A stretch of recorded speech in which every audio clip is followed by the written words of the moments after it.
सबसे ज्यादा बैंक गश्ती की ड्यूटी भाती थी सब इंस्पेक्टर रवि को। बाकी दूसरा कोई भी काम अढ़ाने पर कई बहाने खोज निकालते थे। तब उनके सहयोगी यह समझ नहीं पाए थे कि आखिर माजरा क्या है। एक प्राइवेट बैंक में तो कतई जाना नहीं भूलते थे। यह राज तब बेनकाब हुआ जब इस बैंक में काम करने वाली एक लड़की ने बोकारो के सिटी थाना में अपना दुखड़ा सुनाया। युवती का इल्जाम है कि सब इंस्पेक्टर रवि सिंह एक छलिया इंसान है। उसने उसके साथ छल किया है, शादी का झांसा देकर उसकी अस्मत से खेलता रहा।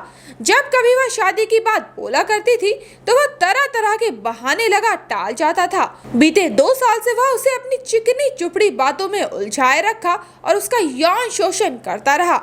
अब किसी दूसरी लड़की से एंगेजमेंट उसकी हो गई है, वह उसी से शादी करने की फिराक में है।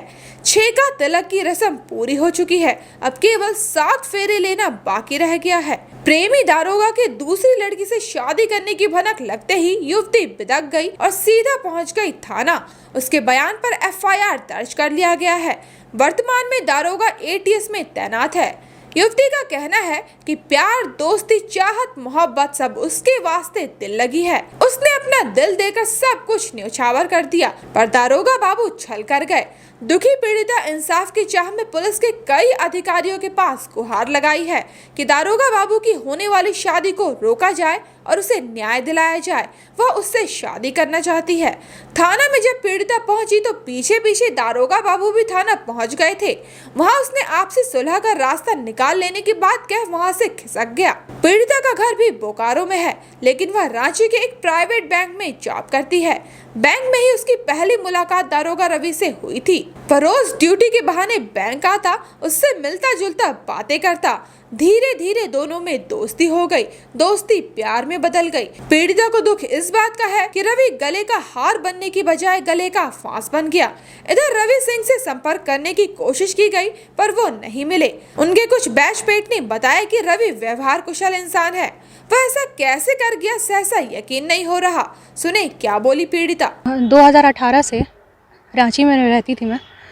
वहाँ के ATS ऑफिसर रवि सिंह पहले सब इंस्पेक्टर थे अरगोड़ा थाना में। उसके बाद उनका ट्रांसफ़र हुआ ATS ऑफिस में धुरवा। तो इनसे मेरी मुलाकात हुई। ये मेरे बैंक आना जाना करते थे। उसके बाद इन्होंने शादी का प्रस्ताव रखा, तो मैंने इनको बोला कि सब कुछ हम लोग तरीके से करेंगे, पारिवारिक चीज़ है, परिवार में बात करके। उसके बाद इन्होंने मुझसे शादी का झांसा देकर के शारीरिक संबंध बनाया। पिछले साल इन्होंने मुझे बोला कि मुझे लड़की वाले देखने आ रहे हैं। मैंने बोला आप जब अगर ऐसा था, शादी का हमने सोचा था, तो आप अपने घर पे बात करिए। इनका कहना था कि मैं जाता हूँ, लड़की देख करके आता हूँ, मैं ना कर दूँगा। मैंने इनकी बातों पे भरोसा करके इन्हें जाने दिया। वहाँ से आने के बाद इनके मिजाज कुछ बदले जैसे लग रहे थे। फिर इन लोगों ने मुझसे सब कुछ छुपाया। इनका इंगेजमेंट भी तय हो गया था।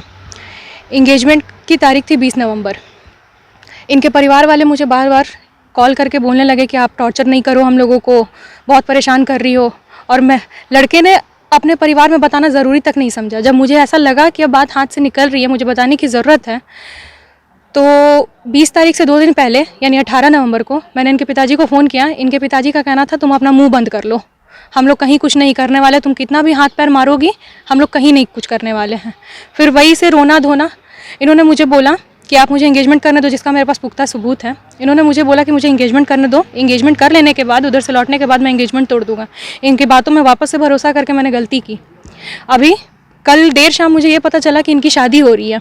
जब मैंने इनको कॉल किया तो ये मेरा फ़ोन ब्लॉक कर चुके थे। मैंने व्हाट्सएप कॉल किया तो ये अपना फेस नहीं दिखाते। मैंने बैक कैमरा ऑन किया तो मैंने पीछे देखा, बहुत सारा तिलक का सामान रखा हुआ है। तभी मुझे शक हुआ कि इनकी शादी हो रही है, क्योंकि ये पिछले 1 हफ्ते से छुट्टी पे आए हैं। पूछने के बावजूद कि आप 1 हफ्ते से छुट्टी पे यहाँ हो, क्या रीज़न है इसका, तो ये मुझे नहीं बता रहे थे।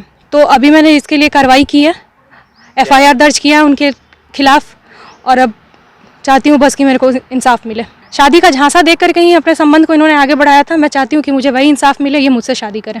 कोहराम लाइव के लिए बोकारो से परमेश्वर मंडल की रिपोर्ट।